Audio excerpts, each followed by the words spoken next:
when you're doing New York State offers, how many of them are just income tax only versus sales tax and corporate taxes? I'd say 10% are income tax only. Most of the clients come to me have the trust fund from a business that they own. The majority of them are businesses. Yeah, so it's resulting from a failed business in the past. Mostly restaurants or bodega. I've been doing a lot of those. Same issue. I mean, I've been doing tons of settlements on those, great settlements.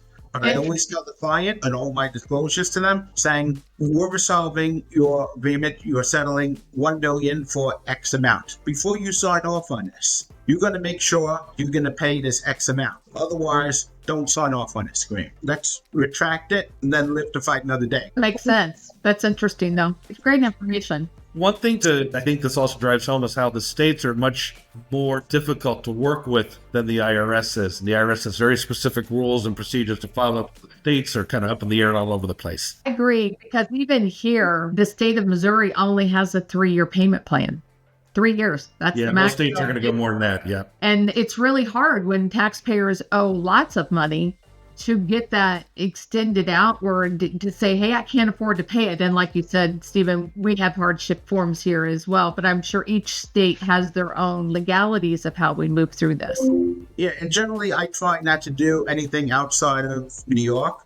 Occasionally, I get clients that'll present to me other states. Like I was doing with a foreign client that owned restaurants in New York City and Philadelphia. And I was doing workouts, both with their landlord to settle their exposure and then with the taxing authorities. And I told them I'm familiar with the New York State offer program and that is easy. But in terms of the state of Pennsylvania and the city of Philadelphia, I had to look into that and engage people there. I found out they do have a program. I'm still working my way through it right now, but I try, and unless it's an existing client that I'm familiar with the finances, I would not take on a state that's not in my expertise.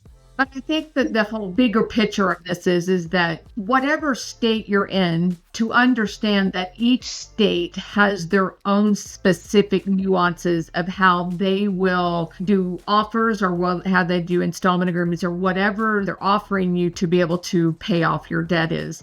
And it's very important for all taxpayers to understand that we as professionals have to look into each and every one of these because we don't always specialize in every single state. Right, which is why, unless it's in a special circumstance like the one I told you about, that had a client with multiple locations that I was already engaged with, I won't even entertain another state. I will refer it out to my network.